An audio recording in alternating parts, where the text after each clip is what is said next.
اللہ تبارک و تعالیٰ نے قرآن پاک کے اندر جب اپنا ذکر فرمایا نا، ذکر فرمانے کے بعد اللہ رب العزت نے والدین کا ذکر فرمایا۔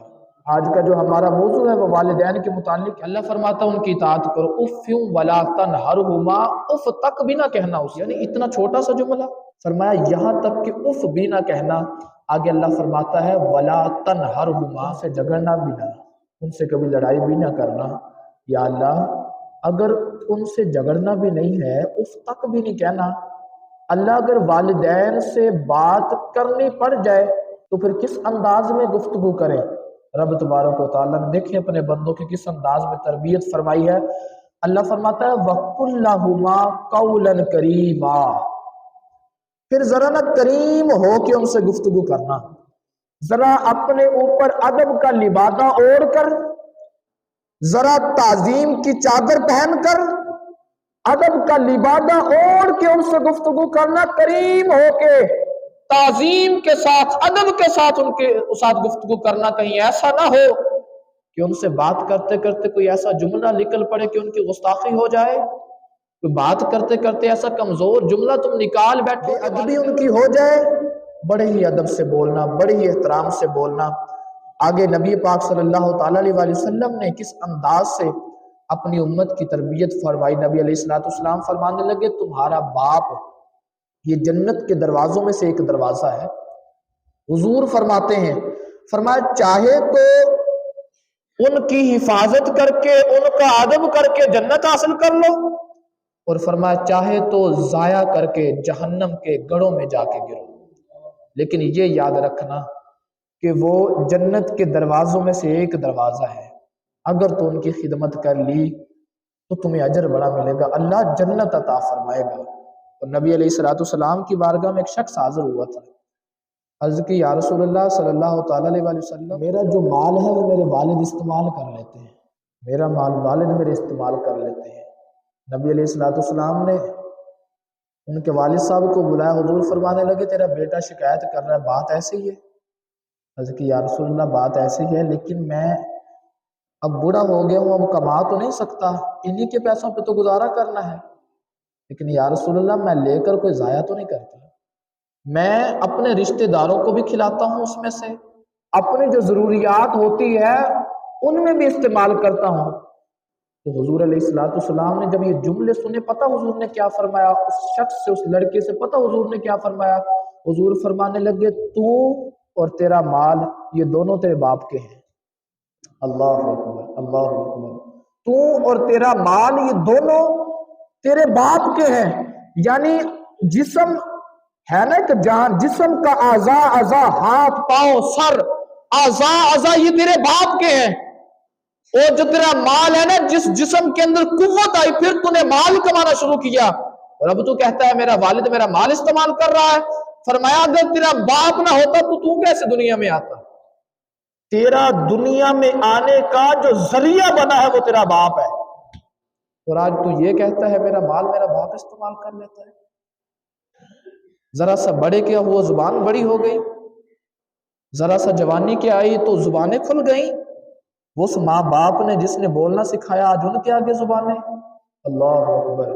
نبی علیہ السلام نے ارشاد فرمایا تھا، فرمایا لوگوں اپنے والدین کو گالیاں نہ دینا، نہ گالیاں دینا۔ صحابہ کرام رضوان اللہ اجمعین نے عرض کی یا رسول اللہ صلی اللہ تعالیٰ علیہ وسلم، کیا ایسا دور بھی آئے گا کہ لوگ اپنے والد کو گالیاں دیں گے، اپنے ماں باپ کو گالیاں دیں گے؟ تو حضور نے فرمایا تھا ہاں صحابہ ایسا دور بھی آئے گا، کوئی شخص کسی کے والد کو گالی دیتا ہے، فرمایا وہ اس کے والد کو گالی نہیں دیتا، اس کے اپنے والد کی طرف لوٹ کے آتی ہے۔ اس سے مراد یہ ہے، فرمایا کوئی کسی کی ماں کو گالی دیتا ہے، وہ دیتا تو اس کی ماں کو ہے، لیکن وہ اس کی ماں کی طرف لوٹ آتی ہے۔ آج تو بھائی دور ہی اتنا تبدیل ہو گیا ہے، ایک تو یہ تھا نا کسی کے ماں باپ کو گالی دینا، آج تو لوگ اپنے ماں باپ کو نہیں چھوڑتے۔ معاشرتی حالات اتنے خراب ہیں، اللہ بس معافی کرے، ہمیں اللہ پاک اس بے ادبی سے محفوظ فرمائے۔ نبی علیہ السلام نے کس انداز میں اپنی امت کی تربیت فرمائی؟ حضور فرمانے لگے اگر تم چاہتے ہو نا، تم میں سے کوئی چاہتا ہے، اس کی خواہش ہے کہ اس کی عمر لمبی ہو اور اس کے رزق میں فراخیاں ہوں، رزق میں کشادگیاں ہوں، اللہ اس کے رزق میں برکت ڈال دے، حضور فرماتے ہیں اسے چاہیے وہ اپنے ماں باپ کے ساتھ حسن سلوک کرے اور رشتہ داروں کے ساتھ بنا کے رکھے۔ حضور فرماتے ہیں گویا کہ یوں فرمایا بس ماں باپ سے حسن سلوک تم کر لو، دیکھنا اللہ تمہارے رزق میں فراخیاں کیسے عطا فرماتا ہے۔ یہ ماں باپ بہت بڑی ہستیاں ہیں، ماں کا ذکر تو اکثر ہوتا ہے لیکن والد کا ذرا کم ہوتا ہے۔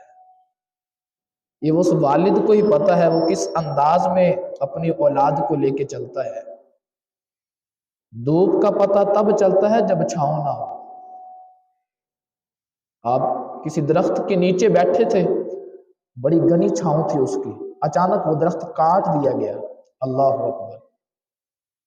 جب وہ درخت کاٹا گیا تو شعائیں اس طرف سے بھی آ رہی ہیں، اس طرف سے بھی آ رہی ہیں، اس طرف سے بھی آ رہی ہیں، اس طرف سے بھی آ رہے ہیں۔ وہ جو اپنے تھے نا، والد کے ہوتے جو اپنے تھے، آج وہ بھی بیگانے لگنے لگے۔ جو وہ والد کے ہوتے ہوئے آ کر تمہارے ساتھ بیٹھتے تھے نا، آج وہ بھی دور جا کے بیٹھتے ہیں، آج کیونکہ آج والد نہیں ہے، آج والد کا سایہ نہیں ہے سر پر۔ وہ جو گھر کا ویڑا ہے نا، وہ کھانے کو آتا ہے حضرت، وہ گھر کی دیواریں ہیں وہ چیختی ہیں، وہ اچھی نہیں لگتی، گھر کا ماحول اچھا نہیں لگتا، کیوں؟ آج والد کا سایہ نہیں ہے سب پہ۔ دھوپ کا پتہ اس وقت لگتا ہے جب چھاؤں نہیں ہوتی۔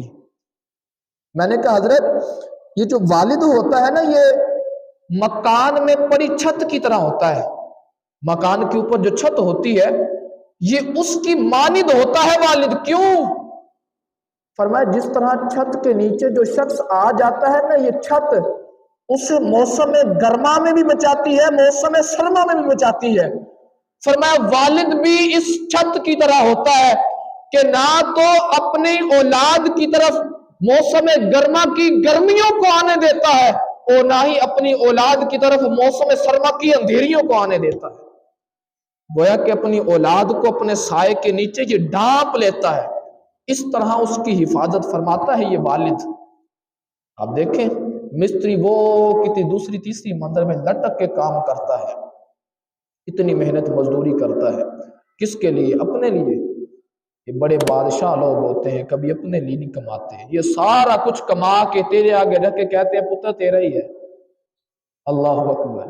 یہ سارا کچھ کما کے کہتے ہیں پتر تیرے لیے سارا کچھ بنایا ہے۔ میں نے دیکھا ہے ایسے بزرگوں کو بھی، کمر جھک جاتی ہے پر پھر بھی مزدوری کرتے ہیں، پھر بھی مزدوری کرتے ہیں۔ تو پوچھا میں نے کہا حضرت اب تو کمر جھک گئی ہے، داڑھی میں سفید بال آ گئے، اب تو چھوڑ دیں، بیٹھ جائیں گھر، اب کیا ضرورت ہے، بچے جوان ہو گئے ہیں آپ۔ تو کہنے لگے ابھی بیٹیاں جوان ہیں۔ حضرت آپ اس درد کو سمجھیے۔ کہنے لگے ابھی بیٹیوں کے ہاتھ پیلے کرنے ہیں، ابھی بیٹیوں کو دوسرے گھر میں ویانا ہے، میں نے جب تک سب کو ویاہ نہیں نہ لیتا اس وقت تک کام کرتا رہوں گا۔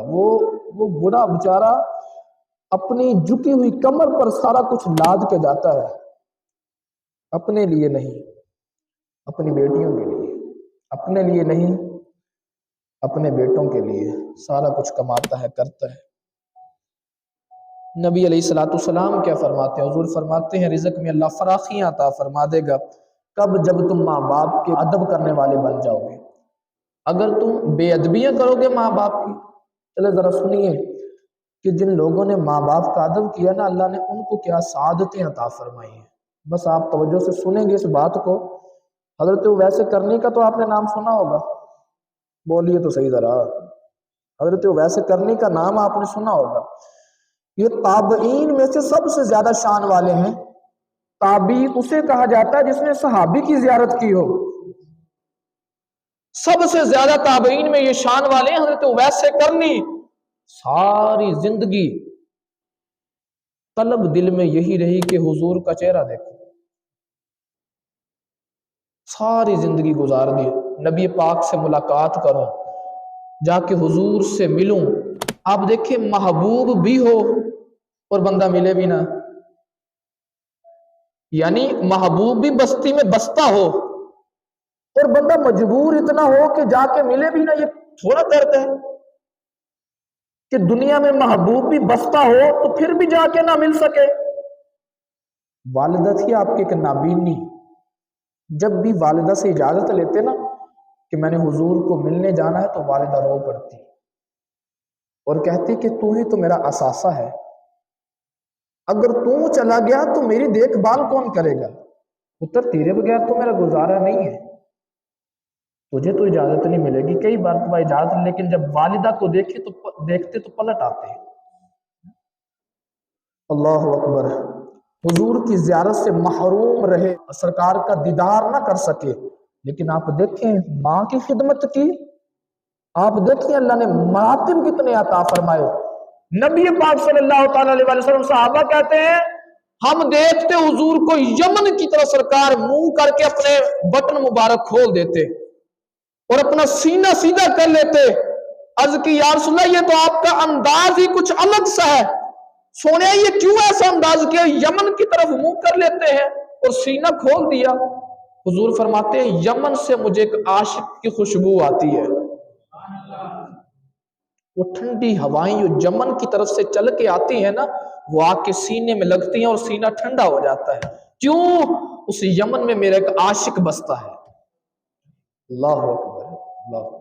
اور حضور نے کیا فرمایا؟ حضرت عمر رضی اللہ تعالیٰ عنہ سے فرمایا عمر ایک اویس ہے، کبھی تو اس سے جا کے ملنا نا تو اپنی مغفرت کی دعا کروانا، اپنی مغفرت کی دعا کروانا۔ سرکار دیکھیں ماں کا ادب کرنے والوں کا مقام دیکھیں، مرتبہ دیکھیں۔ حضور فرماتے ہیں جب کبھی اس سے ملو نا اپنی مغفرت کروانا، دعا کروانا اس سے۔ حضرت عمر فاروق کہتے ہیں میں نے سرکار کے دور میں بھی حضرت ویسے کرنی کو ڈھونڈا لیکن نہ ملے۔ کہتے ہیں صدیق اکبر کا دور آ گیا تو میں پھر ڈھونڈتا رہا حتیٰ کہ مجھے مل گئے۔ اور سرکار صلی اللہ تعالی علیہ وسلم نے فرمایا تھا کہ نشانی بھی دی تھی، فرمایا کہ ان کے جسم پر دو روایات ہیں، اس میں وہ سفید رنگ کا دبے ہوں گے، اور فرمایا باقی سارے ختم ہو گئے ہیں لیکن ایک درہم کی مقدار کے مطابق دبا ان کے ہاتھ پر ابھی بھی موجود ہے، ایک درہم کی مقدار پہچان لیں کہ اکبر کے دور میں ملے تو میں تو ویسے کرنے کو ملنے گیا اور دیکھ کر نا میں بڑا ہی خوش ہوا کہ واہ بندے تیرا کیا مرتبہ ہے، یعنی ہم نے حضور کی زیارت کی اور تو ایک ماں کی وجہ سے سرکار کا دیدار بھی نہ کر سکا، لیکن حضور تیرے لیے دعائیں فرماتے ہیں، حضور تیرے لیے دعائیں فرماتے ہیں۔ حضور کہتے ہیں کہ اس سے مغفرت کی دعا کروانا، میرے لیے مغفرت کی دعا بھی کر دے۔ اور مولا علی فرماتے ہیں نبی علیہ السلام جب انتقال فرما گئے نا، سرکار نے اپنی زندگی میں کہا تھا، فرمایا جو میرا جبہ ہے نا، میرا کرتا مبارک، یہ اس اویس کو جا کے دے۔ دیکھیں محبت کے تقاضے، یعنی خدمت ماں کی محبت حضور فرما رہے ہیں۔ نبی علیہ السلام کیا فرماتے ہیں؟ فرماتے ہیں رب کی رضا یہ والدین کی رضا میں چھپی ہوئی ہے، ان کو راضی کر لو گے نا تو اللہ راضی ہو جائے گا، اگر کیا نا ان کو ناراض رب روٹھ جائے گا۔ انسان دنیا میں اسی لیے تو آتا ہے میں اپنے رب کو راضی کر لوں، میں اپنے رب کو راضی کر لوں۔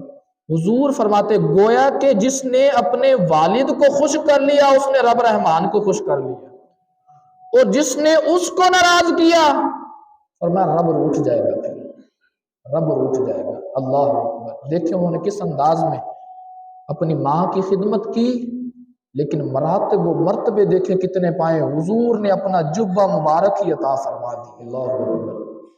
حضرت موسیٰ علیہ نبی علیہ السلام اللہ کے نبی ہیں اور جلالی نبی ہیں۔ ایک دن نا رب تبارک و تعالیٰ کی بارگاہ میں عرض کرنے لگے، عرض کی مالک مجھے یہ بتا کہ جنت میں میرا ساتھی کون ہوگا؟ اللہ تبارک و تعالیٰ نے فرمایا اے موسیٰ تیرا ساتھی قصاب ہے، قصاب، روٹیاں بنانے والا، گوشت بنانے والا، وہ تیرا ساتھی ہوگا جنت میں۔ عرض کی مالک دنیا میں بستا ہے تو ملا ہی دے، دیکھ تو لوں میرا جنت میں ساتھی کون ہوگا، دنیا میں بستا ہے تو ملا ہی دے۔ فرمایا فلاں علاقے میں چلے جاؤ، وہ گوشت کاٹ رہا ہوگا، اس سے جا کے مل لو۔ حضرت موسیٰ علیہ السلام آئے وہ قصاب اپنا گوشت بنا رہا تھا. کہتے ہیں سارا گوشت بنایا، جب شام پڑ گئی نا اس نے وہ جو اچھا اچھا گوشت تھا نا وہ بچا کے رکھا اور ایک تھیلے کے اندر ڈالا اور پیچھے یوں رکھ کے نا اپنے گھر کی طرف چلنے لگا. تو میں بھی ان کے پیچھے پیچھے چلنے لگا. دیکھوں تو صحیح، کہتے وہ اپنے گھر میں پہنچا، میں بھی اجازت لے کے ان کے گھر میں داخل ہوا. میں نے کہا تیرا مہمان بننا چاہتا ہوں، ذرا دیکھو تو صحیح آخر اس کا عمل کون سا ہے کہ رب تبارک و تعالیٰ نے، یعنی حضرت موسیٰ علیہ السلام نبی ہیں اور وہ قصاب نبی کوئی نہیں، لیکن جنت میں ساتھی ایک غیر نبی کو بنا دیا، نبی کا ساتھی غیر نبی. عمل کون سا ہے؟ حضرت موسیٰ علیہ السلام فرماتے ہیں میں بھی اس کے ساتھ تھا. میں نے کیا دیکھا، سب سے پہلے نا اس نے اس گوشت کی چھوٹی چھوٹی بوٹیاں بنائی، اس کو پکایا اچھے طریقے سے.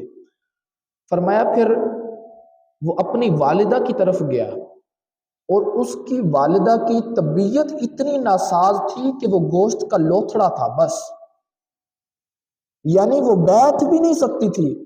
روایات میں یہاں تک آتا ہے کہ تھیلے کے اندر اس کو رکھا جاتا تھا اور لٹکا دیا جاتا تھا، یعنی کسی چیز کے اندر ڈال کے نا یوں رکھ دیا جاتا، کیونکہ نہ بیٹھ سکتی ہیں نہ اٹھ سکتی ہیں. وہ کہتے ہیں یہ کون ہے؟ فرماتے ہیں یہاں تک روایت میں آیا تھا جس طرح کبوتر کا بچہ نہیں ہوتا، چھوٹا بچہ کبوتر کا، فرمایا یہ حالت تھی اس کی والدہ کی. اس طرح وہ کمزور تھی. لیکن کیا کہتے ہیں میں نے دیکھا انہوں نے وہ گوشت کے لقمے چھوٹے چھوٹے کر کے نا اپنے ہاتھوں سے اپنی والدہ کو کھلائے، اپنے ہاتھوں سے والدہ کو کھلائے. تو میں سمجھ گیا کہ اللہ تبارک و تعالیٰ نے جو میرا ساتھی بنایا ہے نا یہ اسی ماں کی خدمت کی وجہ سے بنا ہے، ماں کی خدمت کی وجہ سے. یہ تو ہے جنہوں نے ماں باپ کو راضی کیا، اللہ نے ان کو مراتب عطا فرمائے، اور جنہوں نے ناراض کیا نا، نبی علیہ السلام فرماتے جس نے اپنے والدین کو ناراض کیا، ستایا، فرمایا وہ شخص ملعون ہے، لعنتی ہے وہ شخص جس نے اپنے والدین کو ستایا. حضور فرماتے ہیں وہ رب کی رحمت سے دور ہے. ملے گا پھر کیا اگر والدین ہی ناراض ہو گئے؟ تو سرکار تو فرماتے ہیں کہ رب کی رضا چھپی ان میں ہے. اگر ان کو راضی کر لیا، اب نوجوان بڑا ہوتا ہے اور کہتا ہے اب بھی بڑا پتا ہے، تجھے کیا پتا اس نے کس حال میں تجھے پالا پوسا ہے. کبھی والد اپنی اولاد کے سامنے کمزور نہیں ہوتا، نہیں کبھی پڑتا. اسے پتا ہے کہ اگر میں اپنی اولاد کے سامنے کمزور پڑ گیا نا تو اسے بہادر کون بنائے گا، یہ میرے بیٹوں کو جرأت و بہادری کون دے گا. نہیں کبھی کمزور پڑتا، ہمیشہ حالات جیسے بھی ہوں والد اپنی اولاد کے لیے ہمیشہ بہادری دکھائی دیتا ہے، تسلیاں دیتا دکھائی دیتا ہے. تو نبی علیہ السلام نے فرمایا ملعون ہے وہ شخص جس نے اپنے ماں باپ کو ناراض کر لیا. ٹائم کے اندر گنجائش نہیں ہے وگرنہ اور بھی باتیں کرتے. اللہ تعالی ہمیں اسی پر عمل کی توفیق عطا فرمائے. یاد رکھنا والدین کو کبھی ناراض نہ ہونے دینا. جھکنے سے آپ کی شان میں کمی نہیں آئے گی، نہ میری شان میں کمی آئے گی. میں اور آپ دیکھیں اگر ہم نے والدین کے ساتھ محبت کی ہوتی تو ہمارے پاکستان میں اولڈ ہاؤس نہ بنتے. ہم نے والدین کے ساتھ پیار ہی نہیں کیا. ہم نے شادیاں کروائی ہیں، بیوی نے کہا جب تو یا میں رہوں گی تو یا تیری ماں رہے گی، ایک ہی رہے گی. اس نے کہا ٹھیک ہے کوئی مسئلہ نہیں، تجھے رکھ لیتا ہوں، ماں کو اولڈ ہاؤس میں جمع کرواتا ہوں، ادھر بھیج دیتا ہوں. اور اس نے جا کے کہا تھا ماں کو اولڈ ہاؤس میں بھیج کے کہا تھا جب یہ مرنے لگی تو مجھے کہہ دینا، میں آ کے اس کا دیدار کر لوں گا، آخری مکھڑا دیکھ لوں گا. اور جب یہ جاتی ہے تو اس وقت پتہ چلتا ہے. اللہ اکبر. وہ انہوں نے کال کر دی، اولڈ ہاؤس والوں نے کہا کہ اب تیری ماں کا آخری وقت ہے، جانے لگی ہے، اب آ جا، آ کے مکھڑا دیکھ جا، دیدار کر جا. وہ شخص گاڑی کے اندر آیا، جس طرح امیروں کے انداز ہوتے ہیں. امیر تو ماں باپ کے قریب بھی نہیں لگتا نا، وہ تو نوکر ان کی خدمت کرنے والے ہوتے ہیں، وہ نہیں لگتا کیونکہ اس کی تو گردن میں سریا ہے. اس نے آ کر ماں کا آخری دیدار کیا اور کہا اے اماں تیری کوئی خواہش ہے تو مجھے بتا، تیرا آخری تیری تمنا پوری کر دوں، ہے کوئی خواہش؟ کہنے لگی بیٹا جس اولڈ ہاؤس میں نے زندگی گزاری ہے یہاں پہ پنکھے کوئی نہیں، پنکھے لگوا دینا. کہا ماں آخری وقت ہے تیرا پنکھوں سے کیا تعلق؟ جو ماں کا درد بھرے جملے تھے وہ ذرا سننا لوگوں. کہا بیٹے میں بری ہوئی تو نے اولڈ ہاؤس میں جمع کروا دیا، میں نے تو ایسے تیسے کر کے زندگی گزار لئی، رات کو پتر مچھر بھی کاٹنے آیا کرتے تھے، مجھے گرمی بھی لگتی تھی، سردیاں گرمیوں کی راتیں میں نے تو گزار لی، لیکن میں دیکھتی ہوں جب تو بوڑھا ہوگا تو تیری اولاد تجھے اس اولڈ ہاؤس میں چھوڑ کے جائے گی۔ میں کہتی ہوں میں نے تو ایسے تیسے کر کے زندگی گزار لی، اگر تجھے آ کے مچھروں نے کاٹا مجھے قبر میں بھی چین نہیں آئے گا۔ تو اتنا پیار کرتے ہیں اپنی اولاد سے، اتنی محبت کرتے ہیں، جان قربان کر دی باپ نے اس اولاد کے لیے، نہ دیکھا کمر جھک گئی ہے، ماں نے امیروں کے گھروں میں کام کاج کر کے برتن دھو دھو کے، اللہ اکبر، برتن مانج مانج کے اپنی اولاد کو پالا ہے۔ جی کیوں کر رہے ہو؟ بزرگوں سے پوچھ لیں آپ یہ برتن کیوں صاف کر رہے ہیں، لوگوں کے گھر میں جا کے کام کرتے ہیں؟ کہنے میرے پتر سکول پڑھ رہے ہیں اور کوئی سہارا نہیں ہے تو میں نے اپنے پتر کو پڑھانا ہے، میری نظریں یہ دیکھنے کی تمنا رکھتی ہیں میرا پتر بھی بڑا افسر بنے گا۔ ہمیشہ اپنے آپ کو ختم کر دیا ماں باپ نے صرف اولاد کے لیے۔ سچ بتانا، آخری بات ہے، سچ بتانا، اولاد جوان ہو کے کہتی ہوگی کہ تجھے کیا پتا، جب باپ کے آگے زبان درازیاں کرتی ہوگی کتنا دل دکھتا ہوگا۔ آپ کسی کے ساتھ احسان کریں اور وہ احسان فراموش ہو جائے، دل ٹوٹ نہیں جاتے؟ تو جب اولاد جوان ہو کے کہتی ہے کہ تجھے کیا پتا، جب وہ بے ادبیاں کرتی ہے، ماں کو معاذ اللہ گالیاں دیتی ہے، کئی ساری ایسی شکایتیں ملتی ہیں، کئیوں نے آ کے شکایتیں لگائی ہیں، جی بیٹا بے ادب ہے، گھر میں گالیاں دیتا ہے۔ کیا ایسا کرنا چاہیے؟ ایک مومن بندے کا انداز زندگی یہ ہوتا ہے؟ کیا اسلام ہمیں ان چیزوں کی تعلیمات دیتا ہے؟ نبی علیہ السلام نے ارشاد فرمایا تھا نا، وہ دور آئے گا کہ لوگ اپنے ماں باپ کو گالیاں دیں گے، اور نبی علیہ السلام نے یہاں تک فرما دیا تھا، حضور نے فرمایا تھا کہ وقت آئے گا لوگوں، مرد عورت کا مرید بن جائے گا، اس کی تابع داری کرے گا اور ماں باپ کا نافرمان ہو جائے گا۔ یہ حدیث موجود ہے، ماں باپ کا نافرمان ہو جائے گا۔ اس باتوں کو سمجھیے، اس درد کو لیجیے۔ آج اگر کوئی کسی نے اپنے والدین کو ناراض کیا ہوا ہے، خدا را اس جمعے سے یہ پیغام لے کے جائیں، ان سے جا کے معافی مانگیں، قدموں میں گر جائیں، شرم آتی ہے معافی مانگتے، شرم آتی ہے قدموں میں گرتے، شرم آتی کس سے؟ جس نے 9 مہینے پیٹ میں رکھا، تو بول بھی نہیں سکتا تھا، جس نے بولنا سکھایا اس سے شرم آتی معافی مانگتے؟ ایسے ہیں معافی ہاتھ جوڑتے شرم آتی ہے۔ اگر ہم رات کو سوئے اور صبح کو حساب دینا پڑ گیا، کیا ہم بتائیں ہماری اتنی تیاری ہے؟